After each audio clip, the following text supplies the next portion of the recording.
he just dropped me off at UBC.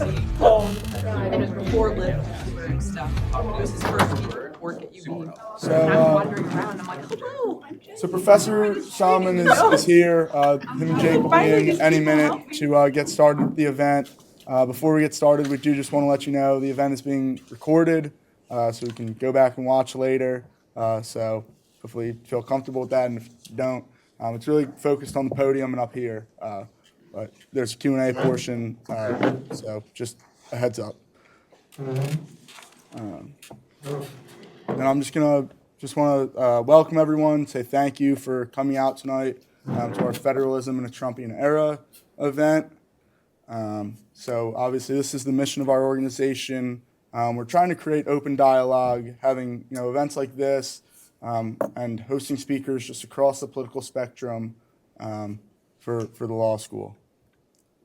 So obviously this is one of our events. Other events are in the works. In March, another event, having Dr. Kevin Roberts from Heritage Foundation come and speak, again on federalism in the Trumpian era, just another perspective for everyone.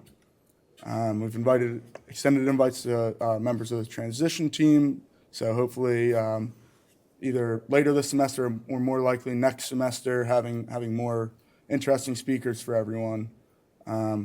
It's just our executive board. And then we had the QR code up earlier. Just to become a member, we have swag, merchandise, and we'll also have conservative events throughout the semesters, and you'll get first access to that. So obviously here's the event, and we'll get started when Professor Somin gets in here. So we started this idea to have a bipartisan events last semester. And one of the reasons was that we wanted to be able to have a wide Overton window of discussion, allowing professors from everywhere to sort of be able to come together. And in talking with some of the faculty, we realized that sometimes the more controversial people happen to be practitioners, whether they be on the left or the right, because they're pushing the bounds of the Overton window. And that led us to the conclusion, well, me specifically as an engineer, okay, why don't I go and get the people that are the furthest out, and let's try bringing them in. Now, to be quite frank, as an engineer, and as you might expect, someone that's not in policy, I kind of missed perhaps some of the social tact when it comes to that. And there was a bit of a backlash, and we really appreciate everybody being so supportive and allowing us to have this diversity of viewpoints and thoughts come together and be able to interact with one another. We think it's really important in academia. In fact, my father was an academic himself. He taught at University of Maryland in psychology, and he specialized in metacognition, which was, if you say you know something, do you know it or not? So it was always very interesting being a kid and saying, Dad, I did my chores, and him going, but did you?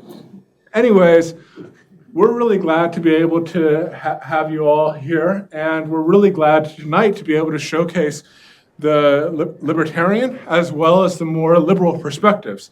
Professor Graber has made sure to let me know that he's a 20th century Whig and not a liberal. And I do not know what that means. I hope you do. But that being said, I am truly grateful to be able to work with both him as well as Professor Somin. Professor Somin's work on being able to, on the fact that most people are politically ignorant is something that to me was very interesting. Essentially what it says is that local government is something that many of us overlook, focused instead on the federal government and changes that are occurring, especially in these times when we're seeing the pendulum swing more and more in volatile directions every 4 years, as opposed to calm, relatively, I don't know how calm we can really say W was, but, let's give him some slack over an 8-year period, if that makes sense. We're really glad also to be able to speak about federalism. One of the last times that we had a near constitutional crisis, I remember discussing with Professor Graber was when the New Deal was coming about, and we were looking at court packing. Now, we're also seem to be headed in that direction, many people say. And so I think it's really important for us to be able to bring some of the best minds together to be able to look at what is the balance that's the best when it comes to federal government and local government.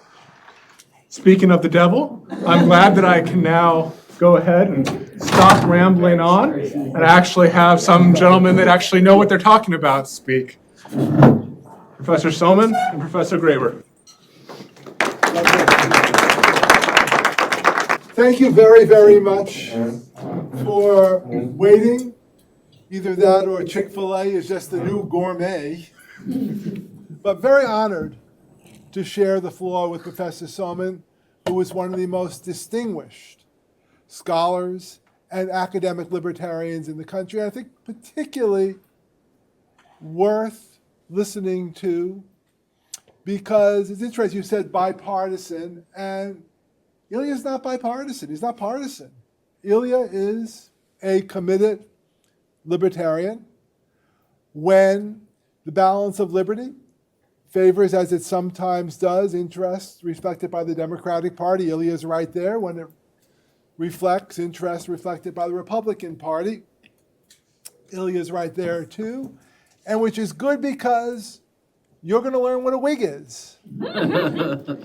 Tonight, I have sort of a Whiggish anti-libertarian perspective. If Ilya is deeply suspicious of all regulation, I'm deeply suspicious of all efforts to stop regulation.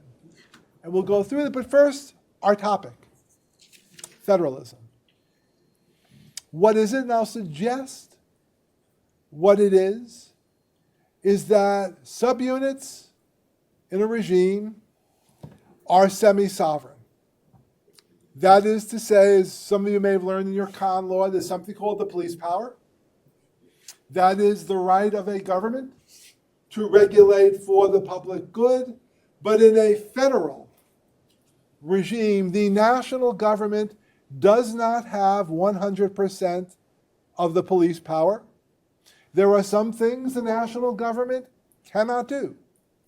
There are some means the national government cannot use. And notice, while we sometimes talk about federalism as size, it's really a division of power, particularly in the United States, because each of us is in some ways vulnerable to a certain kind of argument. So if we talk about localism, California, Texas, Rhode Island are not localities. Whatever the virtues are of a small community, whatever might have been the virtue of New Hampshire in 1787, it doesn't have those virtues now. And so by simply devolving power to California, you're really not promoting localism. California is bigger than most countries. On the other hand, I have the problem of, well, why stop with the nation? If you think bigger units better than smaller units, yep, we should do North America, UN, throw everything to national countries, which is why I think rather than talking national, local, we really are talking the merits of dividing power both vertically and horizontally.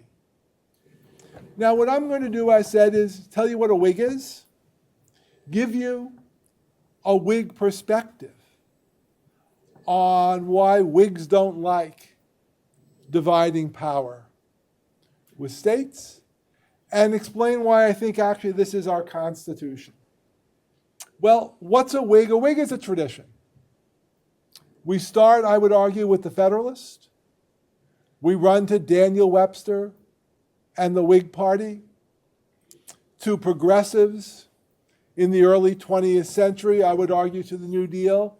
Though some of the things I'm going to say are alien to you, because I start with a different premise than you've sometimes heard, and that is for a Whig, The fundamental purpose of government, the fundamental purpose of the government of the United States, the fundamental purpose of the Constitution of the United States is to improve the lot of human beings.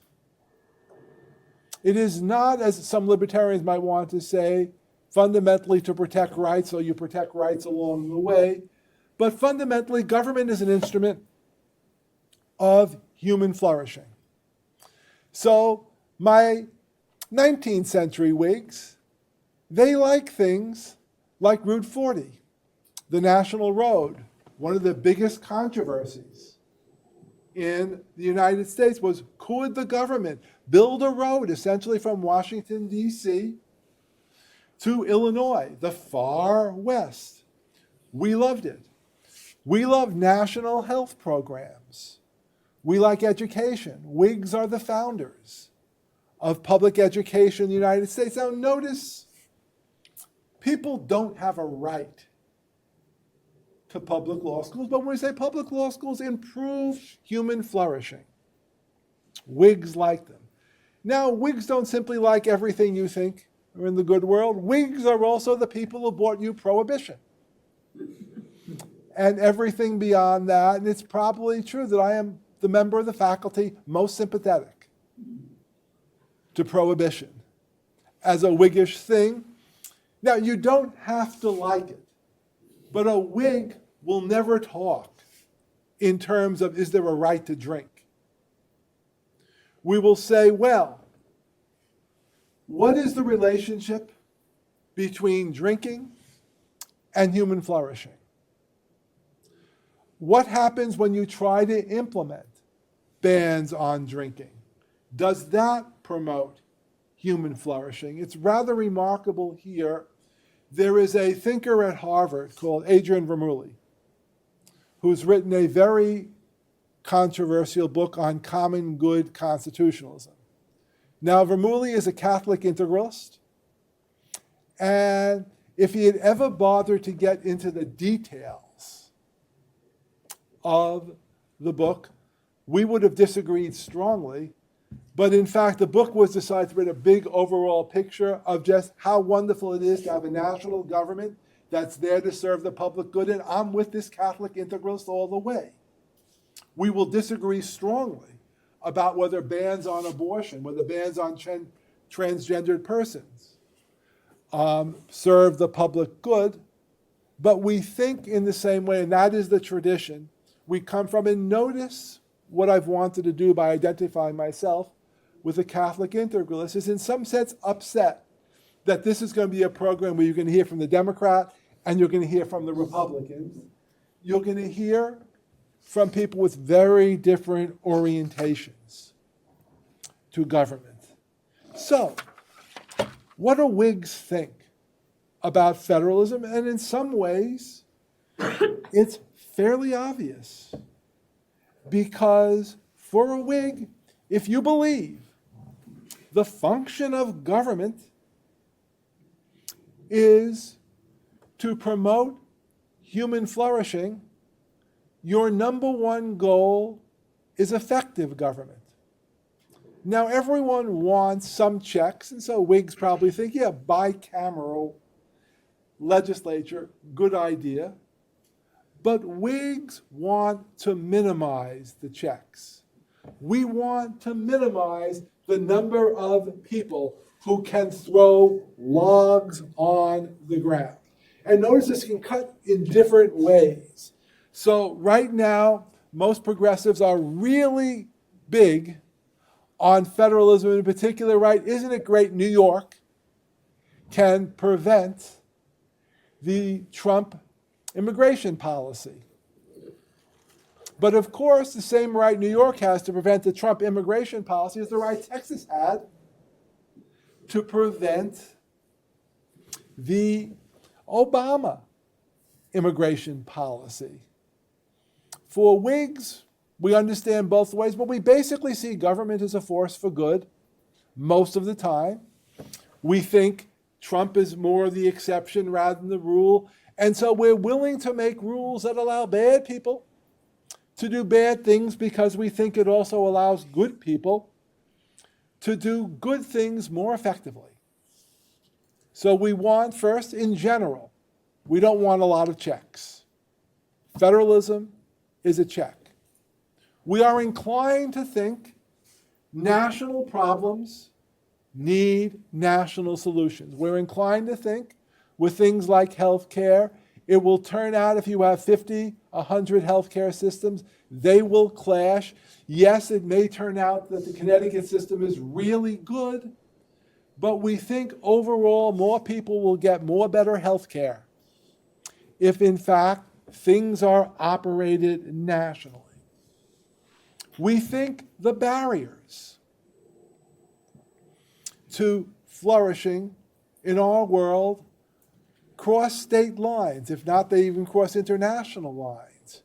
We think, for example, early liberalism, particularly actually European form, and Whigs are very influenced by Europe. When liberals came in to power in Europe, they had to turn back a church, a landed aristocracy. That required mobilizing the power of government against large anti-liberal institutions. For Whigs, we believe those institutions still exist as they have morphed. We believe there are tremendous inequalities of wealth in the United States. And in fact, to combat those inequalities of wealth, no state can do it because the holdings cross state lines. We need national, if not international, institutions to combat that. We believe there are religious prejudices, and again, for any problem where the thing being caused crosses state lines, we believe you need a national government. Most important, we believe the central problems of the day: climate change, terrorism, are problems that individual states cannot resolve. They require a national government, and they require a national government unhampered by states. Now, does that mean every problem gets resolved by the federal government? No. And actually, one of the advantages, we think, of no state checks is one of the things the national government might want to do is say, you know, let's farm education out locally. That works better. Let's farm something else, police to states. The crucial feature of the Whig perspective is the national government gets to choose how local services will be provided. And states don't get a veto just because they're states. Well, Lester, how much time do I have? 7 minutes. 7 minutes. My God, this has never happened. I'm at the 7-minute left part of my talk. Don't think this will ever happen again, folks. Okay, look at the Constitution. It's rather interesting. The Constitution begins, in many ways, differently than the Declaration of Independence. We hold these truths to be self-evident, that all men are created equal and endowed with certain rights. That sounds very liberal. We, the people, in order to form a more perfect government, to provide for the common defense, the blessings of liberty. It doesn't talk about rights. It talks about here are good things government can do. And we're going to create a constitution that's going to try to do them. What was wrong with the previous constitution? The Articles of Confederation. Hamilton said it was imbecilic government. Didn't say it was government violating rights. It was saying government ineffective to do the things people wanted government to do.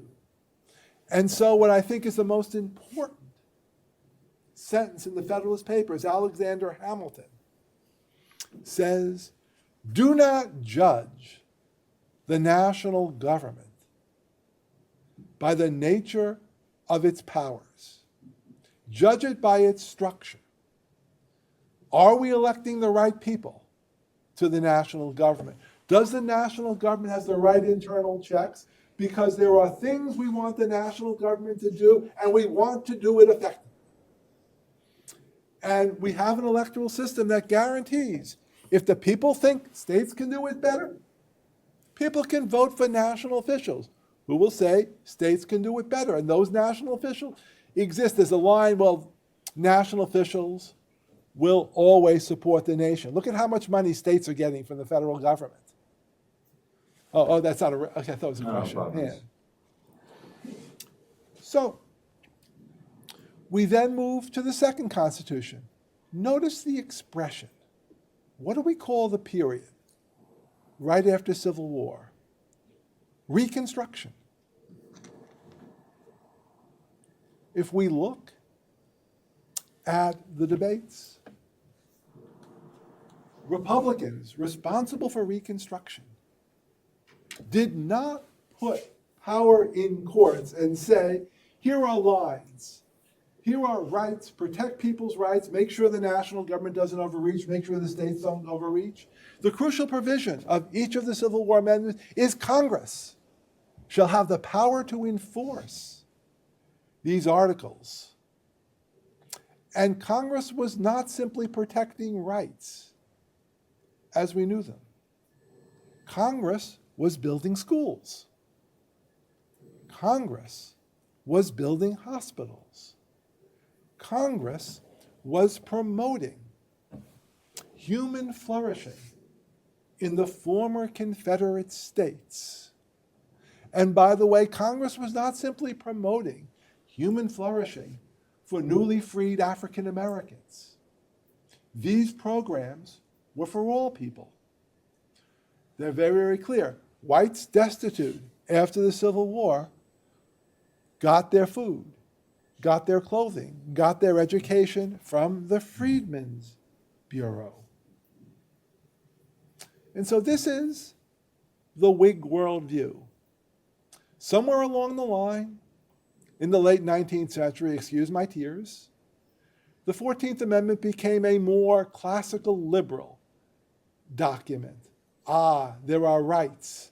There are limits. People have these rights even if they limit human flourishing. This is not a Whig view. This is the view of dual federalism, where there are some good things the federal government cannot do because we have states. This has always been an anathema to Federalists, Whigs, Progressives, and those of us who are honored to stand in that tradition. Thank you very much.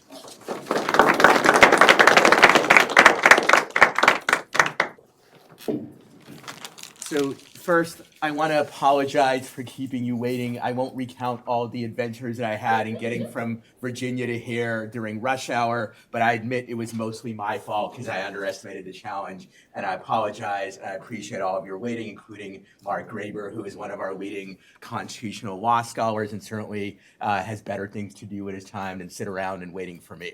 But I'm here now, and I'm very happy to talk about federalism. I wasn't expecting to talk about 19th century political parties or Adrian Vermeule, and I myself don't actually identify with any 19th century political party. But if I had to choose, I'd say maybe I'm a kind of Jacksonian Democrat, only without all the racism and sexism. All the rights that Jacksonian Democrats thought should belong to white males, I think should belong to everybody, white, black, regardless of race, regardless of sexual orientation, regardless of whether you're born in the United States or somewhere else, and so on.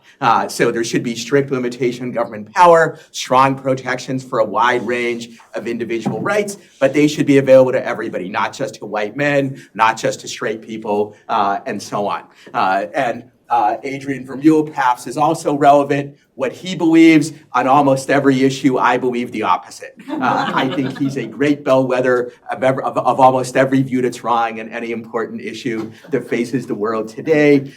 He's wrong about economic issues. He's wrong about social issues. He's wrong about the scope of government power. He's wrong about Catholic integralism and so forth. It is somewhat ironic that I am more opposed to Adrian Vermeule than Mark is, given that by conventional, traditional metrics, he's further to the left than I am, but so it is, because one of the reasons why I want tight limitations on government power is because all too often in history, people like Adrian Vermeule come to power and wreak havoc and oppression unless there are institutions that can constrain them.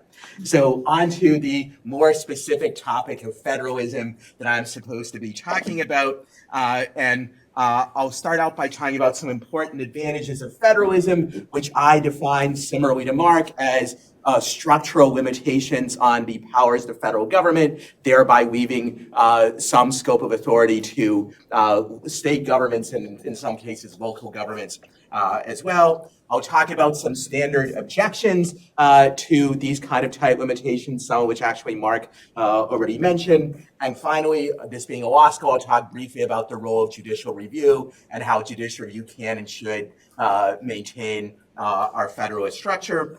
So one obvious, pretty standard advantage of federalism is that we are a highly diverse nation with very diverse views, values, and interests, and a federal system which allows 50 different states and thousands of local governments to have divergent policies in many issues. It can satisfy more people, and it can have different policies in different places, and that both enables more people to live under policies that they're happier with, and it reduces conflict in that if whoever becomes president cannot actually rule by executive order all the time on a vast range of issues as the current president is doing, but to some extent previous presidents too, then that reduces the stakes in the conflict over who controls the federal government and reduces a very dangerous zero-sum game, which has brought our society to severe polarization and danger in ways that are very obvious in just the events of the last few weeks. In addition, another major advantage of federalism is constraints on the concentration and centralization of power. It is dangerous if one man has as much power as Donald Trump currently has, issuing orders and everything from transgender rights to immigration to like whether there can be wind power used in particular places and a vast range of other issues. And even if you trust Trump with that power, I bet you don't trust the next Democratic president. And I frankly don't trust either, though I think Trump is worse. Because no one person should have that much power, or even no one group of several hundred people, like the people in Congress, though when the federal government has such vast power as it currently is holding, Congress often has little choice but to delegate a lot of it to the executive, as it has done on an enormous scale. Even if your average president is like reasonably okay and not a terrible authoritarian, over time, the risk that a terrible authoritarian might come to power, I know it's hard to believe, but such things might occur. That risk is extremely great. It's a horrible, massive downside risk, and we should be able to forego some potentially beneficial national programs in order to deal with that horrific risk. Or as James Madison famously said, enlightened statesmen will not always be at the helm. We need a system that protects against it, which is one of the reasons why he also said correctly, I think, that the powers of the federal government should be few and defined, so that when the non-enlightened statesmen are in power, they can't wreak as much havoc as they often actually do.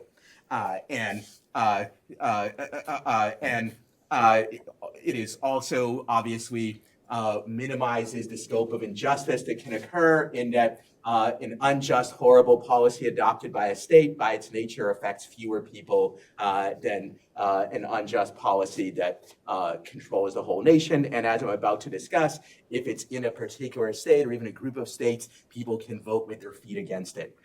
Whereas if it's in the federal government, the only voting with your feet option is leaving the country entirely, which can be done perhaps, but is much more difficult and costly.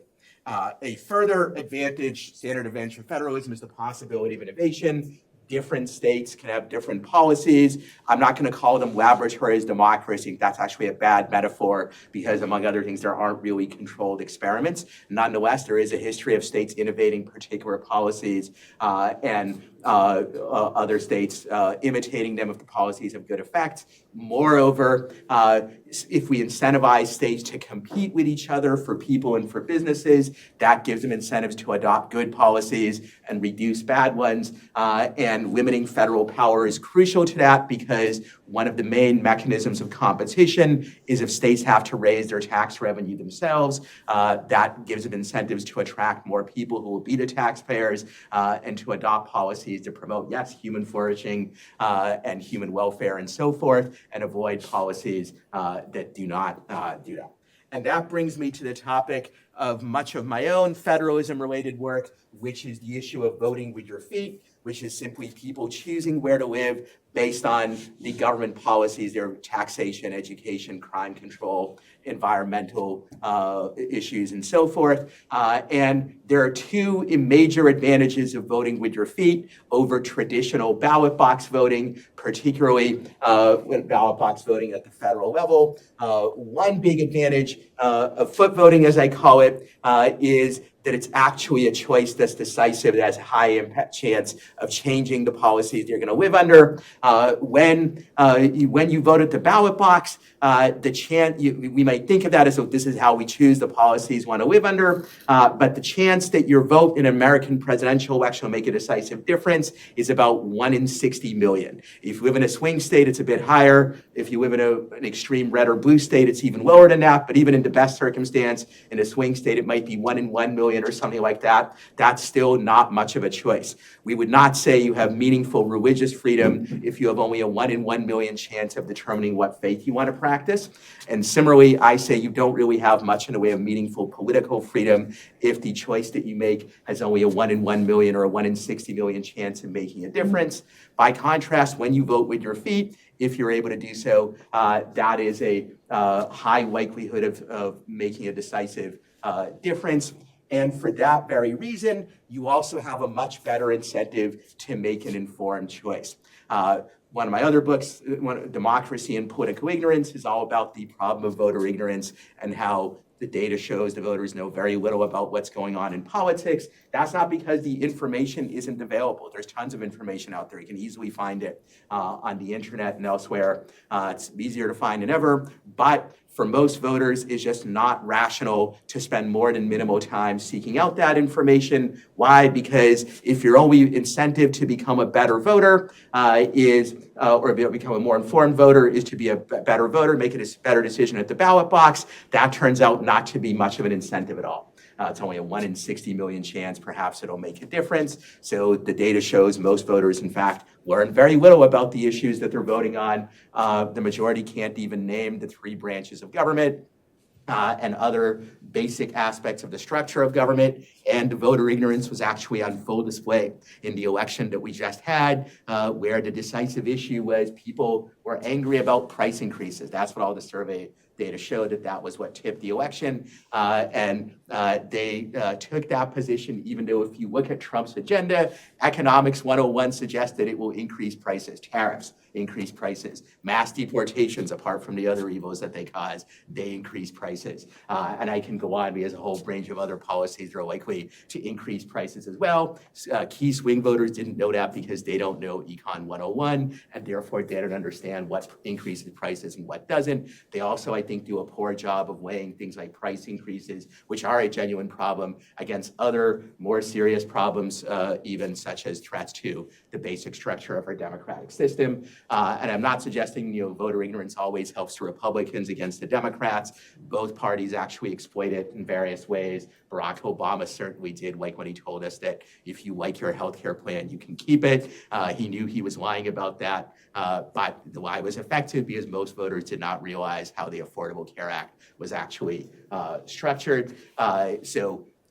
One advantage of limiting and decentralizing government power is that more decisions can be made by people voting with their feet, where they have better incentives to seek out information than voting at the ballot box, where the incentives are extremely poor. And the events of the last decades with Trump have reminded scholars of how bad they are. And my work on voter ignorance is more popular in this last decade than it used to be.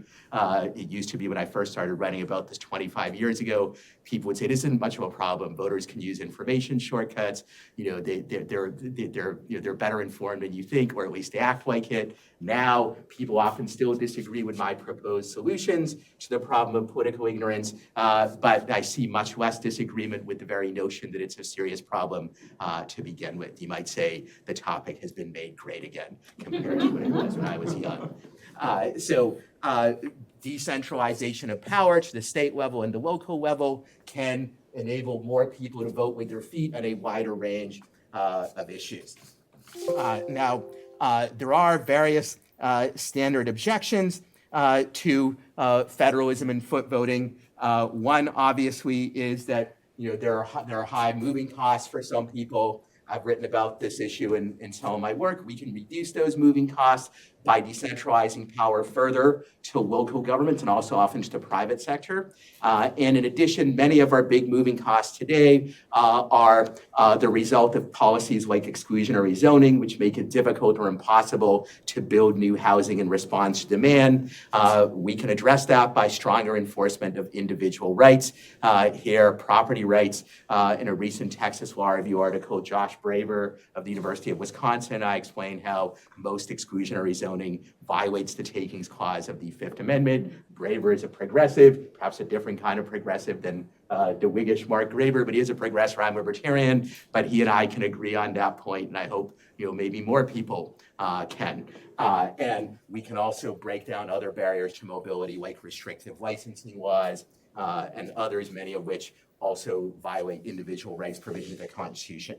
There are some standard arguments that are raised as downsides of federalism. One big one historically is the fear that decentralization of power through federalism is bad for minority rights. The federalism facilitates racial oppression, as it did with slavery and Jim Crow and perhaps other kinds of oppression as well. I don't deny that there's some historical truth to this. Obviously, state governments did have slavery. They did have Jim Crow, and they had other unjust policies as well.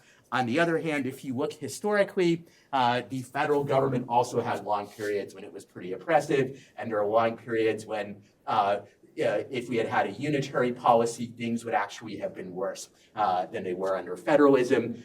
For example, at the time of the founding, all but one or two states, depending on how you count, had slavery. If we had a unitary policy on slavery, it would have been all slavery everywhere.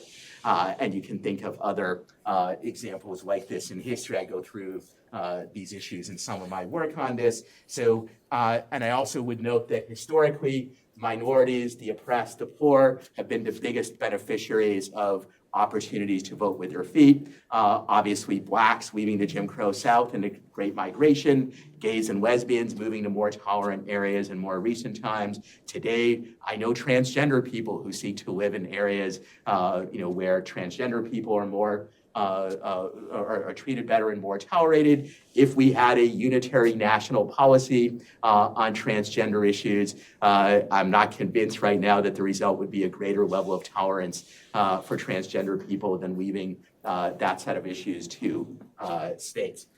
In some areas, of course, ultimately what you want is in protecting individual rights against various kinds of oppression. In a sense, you could say that's centralization, but I would also argue that's a greater level of decentralization because it's leaving up to individual people, what they're going to do with their property in the case of something like exclusionary zoning, and how, where they get to live, also banning racial, ethnic, and other kinds of discrimination by state and local governments pretty obviously creates greater individual freedom and choice for members of the groups in question. So the issue of oppression of minorities is a real issue, but it doesn't follow that unlimited centralization or Whiggishness is the solution to it. The solution is a combination of empowering people to vote with their feet and stronger protection for various kinds of individual rights. And in the meantime, structural federalism can do much to protect vulnerable communities. Mark mentioned the sanctuary cities. I would mention the example of some regions being more tolerant towards transgender people, and there are other cases like this as well. Another standard objection also raised by Mark is that there are some big problems like global warming and others that are so large no one state or locality can handle it. I think there are a few problems like that, but they're relatively rare. Global warming is one, maybe nuclear proliferation is another, some other examples, but for the most part, most of our problems are not of that scale, and they can certainly be handled by state and local governments or by the private sector. As Mark pointed out, some of our states are as big or bigger as various independent nations. If a country like Italy or Denmark or Switzerland can function independently and decide, say, its education policy or pension policy or healthcare policy itself, then the same thing is true of California or Texas, but even smaller states like Virginia, Maryland, and others. And the competition between them would incentivize better policies than we get by a single unified federal policy on these issues, particularly when someone like Donald Trump is in power, but even perhaps when your average politician is in power who may look good compared to Trump, but still actually is pretty bad and has bad incentives in a variety of ways. Finally, I want to talk briefly about judicial review and federalism. It is not my view that federalism can be maintained solely through judicial review. If all the major forces in society are against protecting federalism, judges by themselves probably can't solve the problem, but judicial review can play a valuable role, in particular, ensuring that momentary majorities or whoever holds the White House can't simply override structural barriers to their power grabs whenever they want to. And also, I think if you look at the Constitution, yes, it is more centralized than the Articles of Confederation is, but it still has significant limits on federal power. There's an enumeration, a detailed enumeration of federal powers that wouldn't make sense if the federal government could just do whatever it wanted. Instead of enumerating lots of detailed powers, they could have just said the federal government has the power to do whatever they think is beneficial, and then they wouldn't have to list not just the Commerce Clause, but even the power to do something like establish post roads and make weights and measures and so forth. You don't need such detailed powers if there's a general power that says do whatever might be beneficial in some way, or do whatever Whigs might think might be good, and so on. Similarly, I think the judiciary can help by protecting individual rights in various ways. Many individual rights actually facilitate decentralization, mobility. I mentioned already property rights that can facilitate the construction of housing. There are also direct rights for mobility, like the right to travel, and there are others as well. Finally, Mark mentioned federalism as opposed to localism. This is sort of a bigger topic, but I would maintain that first, individual rights can help allow more localism in allowing individuals to make decisions in their own communities, often without physically moving. Second, state constitutions differ as to how much autonomy they give to local governments, and I think though this is a topic somewhat separate from a national constitution, in order to facilitate more competition and diversity in foot voting, it's usually better to have state constitutions that give more autonomy to localities rather than less, except when it comes to certain important individual rights or policies like exclusionary zoning that severely impede mobility. So much more can be said about many of these issues, and I'm sure we will say it in our rebuttals and questions, but for now, I'll stop and I'll merely say, if there's one thing to take away, that do the opposite of whatever Adrian Vermeule would do, and be a Jacksonian Democrat without the racism. Words to live by.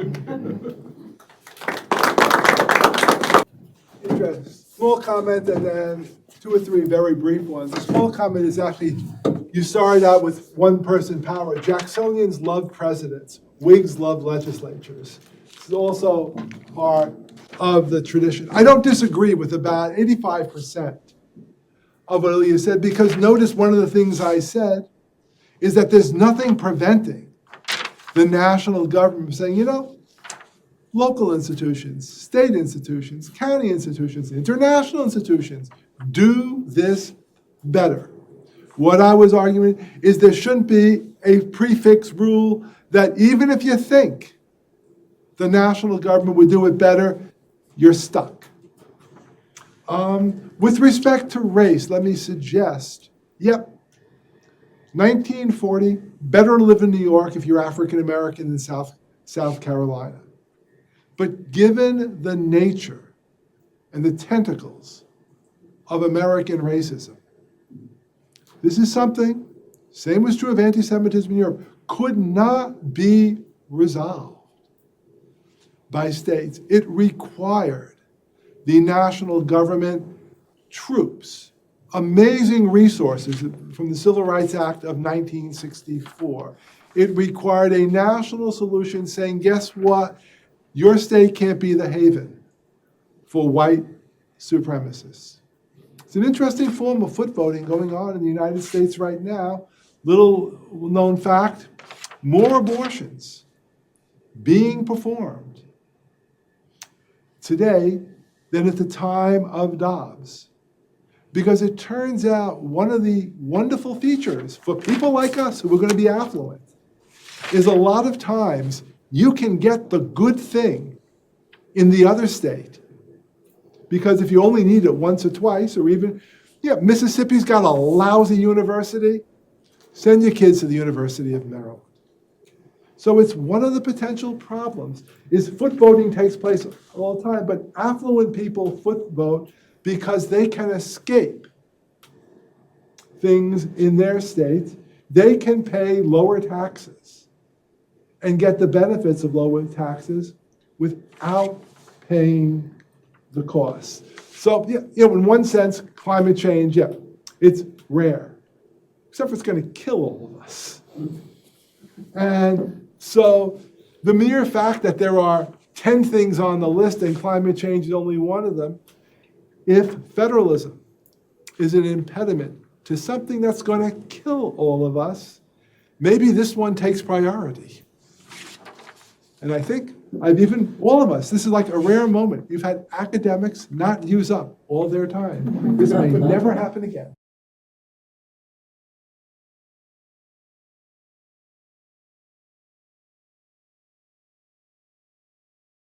So I also have a brief few words to say. I'll start with the killing. If you look historically, more people have been killed by tyrannical government than by almost anything else. So if centralization creates a 1% or a 10% risk of tyranny, which it clearly does, look at what's going on right now, that's a risk, frankly. I'd rather brave the risk of climate change and a risk of that, even though, by the way, I believe climate change is real. It's a genuine problem. We should have some kind of policy like a carbon tax to deal with it. But if I had to choose either the risk of climate change or risk of tyranny, I say bring on the climate change. It's an easy choice for me. Climate change is very unlikely will kill tens of millions of people in the way that both socialist and nationalist tyrannies have done over the last 100 years. Now, Marx says, and at some level he's right, if decentralization and federalism is good in some areas, the national government will just choose to allow it.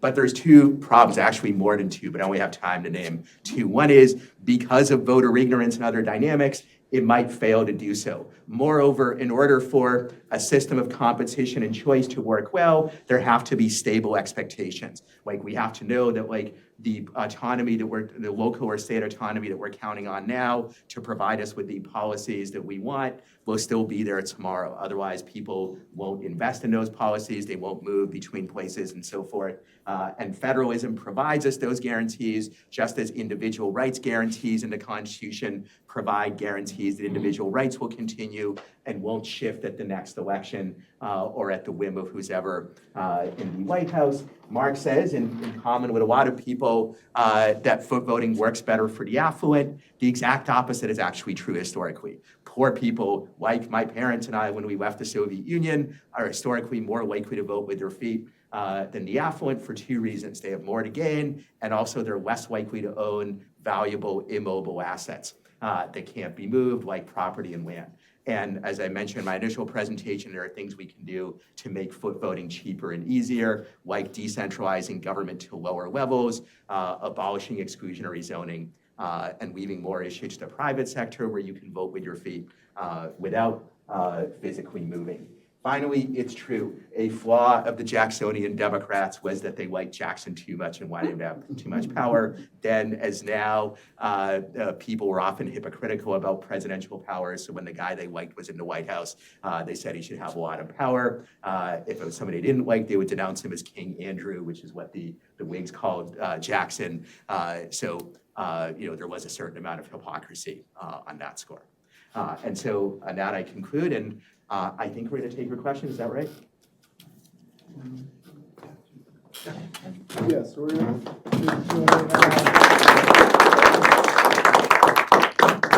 Guess we'll do a Q&A now, so just raise your hands and I'll call on people. Yep. My name is Amy. Thank you so much for coming and joining us at University of Maryland. I have a brief comment and then a question for Professor Somin. Brief comment being I am one of those foot voters. And the first time I did it, I was not affluent, and the second time I did, I was. So I've seen it from both sides. But my wife and I, we both grew up outside of the Philadelphia area. When we graduated from undergrad, we decided to move to Florida to lower cost of living, lower taxes, sunny weather. We thought that would be fun. And we stayed there for 6 years, and my wife got a very cheap nursing degree out of it, which was good. We bought a very cheap house out of it that we sold and made a lot of money off of. But after living there for 6 years, we realized, we would like to have children. And we took a look around and said, this does not seem like a good place for a couple of gay people to do that. And so we decided to move back up where we came from. So we voted with our feet twice for different reasons, both times. But so my question for you is, I have the great pleasure of taking a comparative democracy colloquium with Professor Graber this semester. And the paper that we read for tomorrow makes an argument that the presence of checks and balances in the federal government both prevents proto-autocrats from imposing their tyrannies, but also prevents legitimate elected officials from promoting the policies that they were elected to perform, and that this could create a scenario where the populace becomes increasingly frustrated because the people they elect to implement policies are not able to implement those policies because of the checks and balances. And so the appetite for a leader who will come in and run ramshot over those checks and balances will grow, and thereby increase the risk of the populace becoming interested in illiberalism and autocracy. And I just wonder what you would say in response to So I think that. this is sort of a common argument, but I think there's a couple problems with it. One problem is that it's just not actually empirically true that we've had a period where like the presidents and Congress really haven't gotten to do much. Over the last 15 to 20 years, lots of important new policy have been implemented. Obamacare, Trump's tax cuts, the Inflation Reduction Act, and the Dodd-Frank Act, many, many other things, right? So there's been a lot of stuff. You can argue about whether it's the exact stuff these people were elected to do, but it's simply not true that like checks and balances have prevented gridlock. If any, I would say that the problem is that we have a government that's doing way too much, which means that the voters often have little idea of what's going on, and also much of what they do necessarily has to be delegated to the executive and the bureaucrats and so forth, and that makes it harder to do accountability. And it's the problems caused by the government doing way too much, which have led in part to frustration that we have. We have a fiscal crisis going on. We have various social problems caused by excessive government policies, such as the war on drugs causing the fentanyl crisis, and there are many other examples like this. And unfortunately, because of voter ignorance, the voters often don't understand the causal mechanisms that are going on, and they don't understand that many of these problems are caused by the federal government doing a whole range of things that at least under the text and original meaning of the Constitution, they probably shouldn't be doing, and that are causing more harm than good. If we had more effective checks, we would need to worry less about tyranny, but also the voters' attention would not be spread out over so many issues, and so they would be able to monitor things better. I also think that the larger the scope of government power and activity, the harder it is to maintain the checks effectively, in part because when the government is doing so much, it would necessarily, a lot of discretion is going to be delegated to the executive, and that creates significant problems of its own, especially with voters, for understandable reasons, not having the knowledge and incentive to monitor all that activity. Let me suggest that I'm inclined to think the presence of federalism has absolutely nothing to do with the tyrannies that killed millions of people. One of the things is Hitler, Stalin, Mao, They weren't running the Constitution of the United States without the 10th Amendment. A second, so you might argue, well, maybe it was the Constitution before them gave the federal government so much power that they simply took it over. But that turns out not to be the case. In fact, if anything, what we know from comparative politics, it is ineffective. National government is a major cause of authoritarian regimes.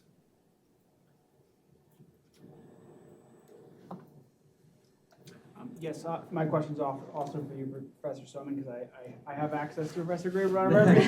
I'm Quinlan Murphy. I'm a 3L here. I was hoping you'd expand a little bit on your views on the role of judicial review and how that relates to individual rights. Because I think if we take the level of whatever degree of federalism you'd say we're at now, the normative level or the descriptive level of federalism, a lot of my more liberal and progressive classmates would say the problem is that states like Florida or Texas are violating individual rights. They're whether that's something like Dobbs and doing state level abortion bans, and that the court itself. I mean, I think from my perspective, I think you look at Kelo versus City of New London, which is a place where judicial review basically allowed a state to violate an individual right to property ownership on behalf of a corporation. And so I'm curious what you think if you were going to. I'm assuming we're talking about the Supreme Court. What would be the fundamental change that you would make?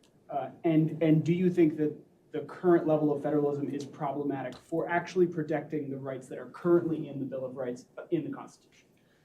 So I would say a couple things. One is you're to a wide extent preaching to the converted here. I've written a book about Kelo versus City of New London called The Grasping Hand, which explains why, as that title should suggest to you, it explains why the decision was wrong and why Kelo should be reversed. And I recently filed an amicus brief in a case that that seeks to reverse it. And I also agree that states have too much capacity to violate individual rights. So I want strong judicial review on both structural federalism and also on individual rights issues. But in areas where there's insufficient protection for individual rights, I would be wary of concentrating but when judges' appointments long outlive the presidents, sometimes literally outlive the presidents who appointed them, often they're not necessarily imposing what the current national majority wants. There's often some significant disjunction between them because of when they were appointed, and also because judicial elites, to some degree, often have different views than swing voters do. So it's true, national majorities in a system where judges are politically appointed, they will have influence on what the judges can do. But it's not as simple as saying all they do is they beat up on the outlier states for the benefit of the national majority. I think history is much more complex than that. So as a recovering political journalist, I'm very interested in your work on voter ignorance. And this is a discussion that Amy and I have been having all semester. Because at what point do you blame the voters, and at what point do you blame the systems which allowed for widespread voter ignorance? And so I'm curious as to if there is a panacea to voter ignorance, and if that would help our current system of federalism, and if so, how do we move towards that in a way that doesn't alienate half the country in this incredibly polarized time period?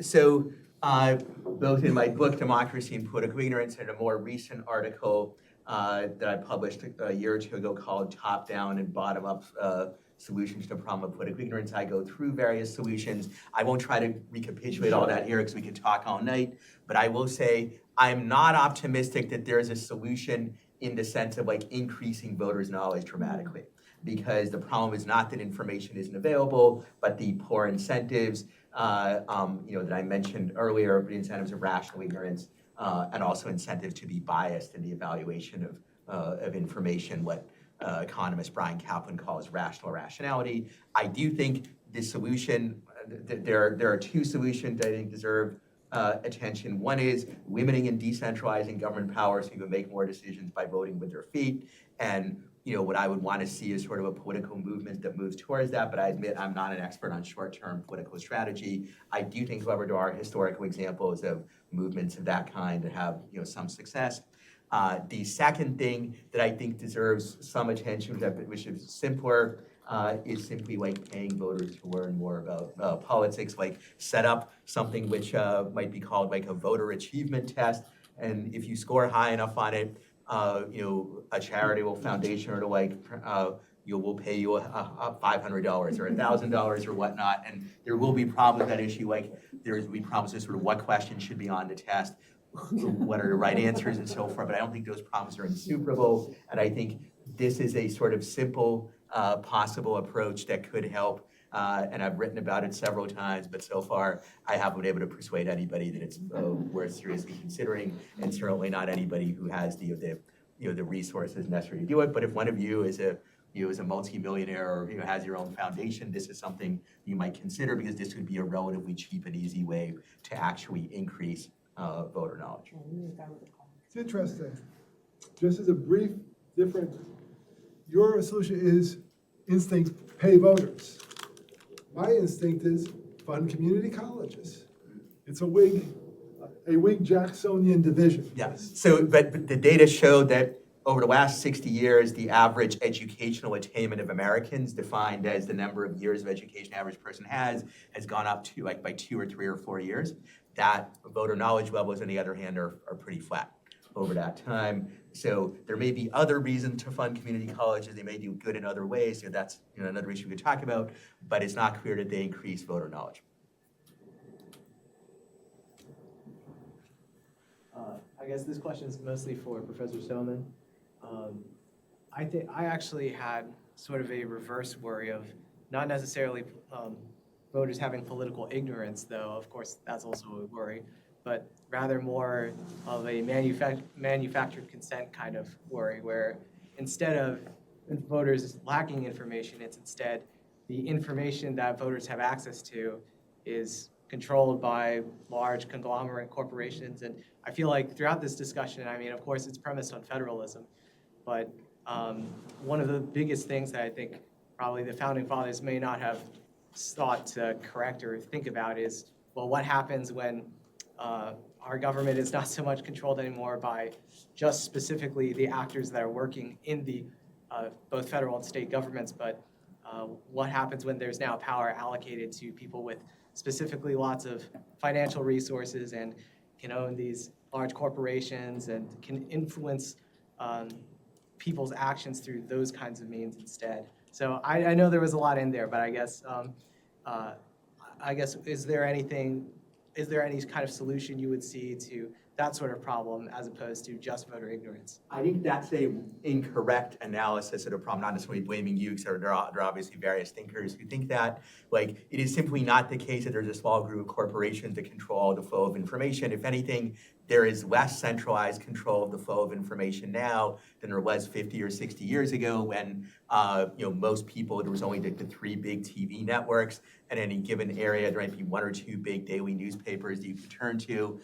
Whereas today, if you want left-wing information, right-wing information, conservative information, socialist information, libertarian information, you can easily go onto the internet and find it. And yes, some of that information will come from big corporations, but other information will come from other people. So if voters are not searching out that information or that argument, it's because of their incentives and their choices, rather than because the information environment makes this stuff not available. And if anything, the information environment today is more decentralized and allows you to quickly find a wider range of viewpoints and ideas than before. Now, I'm not saying the information environment today is wonderful, and that I think precisely because of voters' poor incentives, what ultimately often happens is that they gravitate towards low-quality information, like what you see on Twitter or X, whatever you want to call it. And there's other examples, but the problem is the incentives of the voters and their tendency to either just ignore all but a small amount of information or seek out information not based on its truth value, but based on it reinforcing their pre-existing views or making them feel good in various ways and the like, which is obviously what a lot of sort of social media political discourse is. It's not really people carefully sifting through information to arrive at the truth. It's people, indulging their emotions and reinforcing their pre-existing views, and so on. And all of that ultimately goes back to the poor incentives of voters. Yes, being the token conservative, I have to ask at least some questions.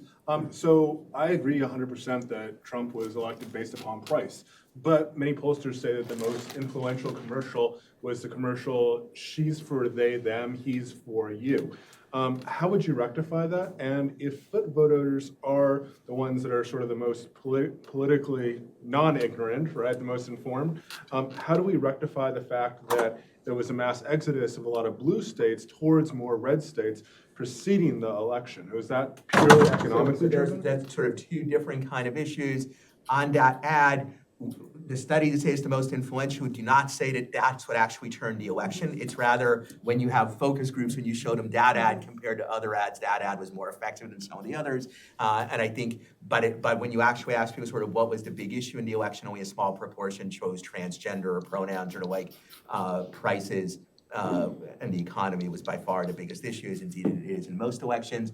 I do think that ad did oversimplify in various ways and promote voter ignorance and trade on prejudice as well. But it was not that ad or ones like it that really turned the electoral outcome. As to it is true, actually, a number of red states, including Texas and Florida, have gained foot voters, but obviously. The issues that are decided at a state level are somewhat different, those decided at a national level. And when you look at sort of what influences those foot voting decisions, the big things that come up are housing costs and taxes and employment opportunities. And while red states do have some significant flaws, including on issues like abortion, from my perspective, on average, I stress on average, so there's some variation between both red and blue states, they have fewer zoning restrictions. When I lived in Houston, I was amazed at how cheap things are compared to where I grew up in the Northeast. Why? Because Houston doesn't have zoning. That doesn't mean they don't have any land use restriction. They do have some, and some of them are stupid, but they're less severe than elsewhere. Texas also has no state income tax. That's offset to some degree by having a high sales tax, but still, it's notable. And as Mark pointed out, something like abortion, where I think blue states do have better policies, abortion is something you can address, and even poor people don't address it. You can potentially go to a neighboring state to get your abortion, which is what more people have done since Dobbs.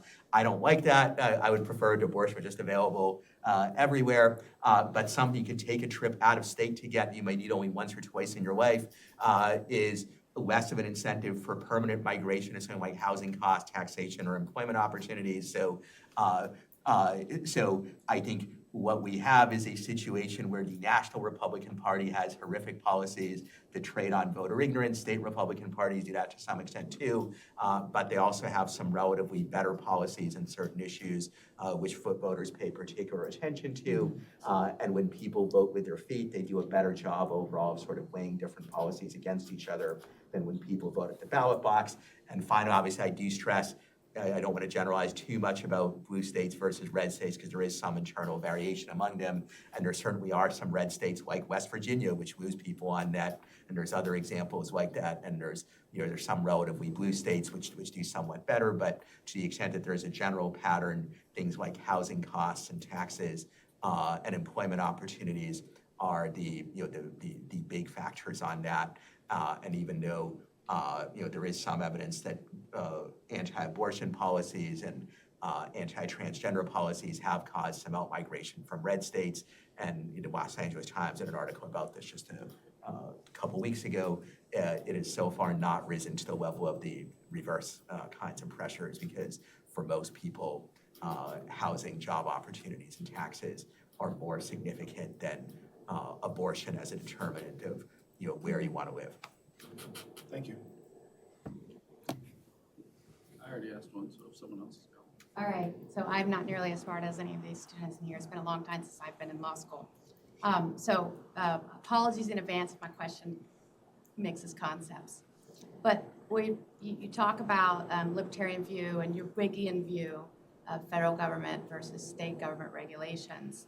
And we talked about individual rights and judicial review.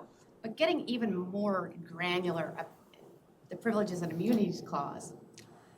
So in the area of gender rights or gender identity rights, where you have a state like Maryland, which statutorily allows an individual to receive a judicial decree that's a name change and a gender marker change, go to the DMV and easily change your name, change your gender identity on your driver's license. You can go to you can change your birth certificate, etc.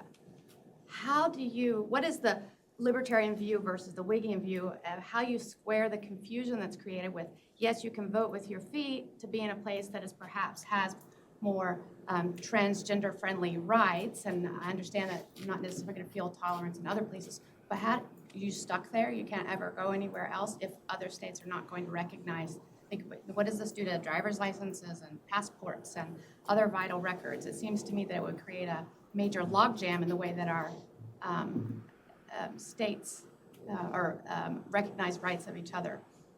I'm not sure if that question is for me or for Mark. I don't know. Or for so, do you want to go first or should I go first? Whatever you prefer. Why not? I'll go. To some extent, your question is a different kind of question because one of the things Ilya and I can debate and disagree on is, well, we first agree that sometimes the bad guys will control the national government and sometimes there'll be more bad guys in the state. So I'm inclined to think overall, for lots of reasons, that there'll be more good guys in the national government, but that doesn't mean there won't be Andrew Jackson and Donald Trump. And so what we are trying to come up with is different arguments for an all things considered. So my all things considered is sometimes the national government does bad things, and because I want a weaker federalism check, it means it can enforce those bad things on good states. And sometimes we have a good national government, but it can't enforce those good things on a bad state because of federalism. So this doesn't help answer your question because in the long run, I think we both agree that Maryland's policy is a good thing. And now the question is, do we decide, let's maximize the chances that localities will do good things while weakening the probability those good things will come nationally? Or do we maximize the chance that the national government will mandate those good things while taking the risk the national government may mandate those bad things? Yeah. So I've previously given my reasons why I think there's special risks associated with centralized power, both because of voter ignorance and because of the risk of tyranny and other factors. And also when we decentralize, voters on average make better decisions than ballot box voters, and that will lead to better outcomes for competition between states. In some cases, I would decentralize even further by having strong individual rights. I think having government not discriminate against transgender people, at least in most instances, is rationalized by the same kind of considerations that we now accept the government should not discriminate on the basis of sex in most instances, and should not, and indeed transgender discrimination, as that left-winger Justice Gorsuch has told us, is actually a form of sex discrimination. Right? He said that in the Bostock case. Yes, as I get older, I'm more trouble remembering case sites. That said, you can say, well, if some states recognize it but others do not, there can be sort of practical difficulties. And I don't have like a plan for fixing every single one of them. I think there is a right to travel already in the Supreme Court precedent, which means that at least they can't prevent you from visiting another state and doing business there merely because they don't like that you're registered as a sex different from your sex assigned at birth or whatever you want to call it. But I don't have a fix for every technical issue that could possibly come up with things like that, and some of them I just not, I don't have, the expertise to fully comment, and I have to respect the limits of my own ignorance and knowledge. That, almost 8:30. This is scheduled to end at 8. Obviously, we got off to a late start, but we'll call it there. Thanks everyone for coming. Obviously, thank you to Professor Graber and Professor Somin for a really informative and great event. And then, we also are going to do a raffle. I'll let Jake take over the raffle. And there's also more food. Feel free. Can everybody get a ticket?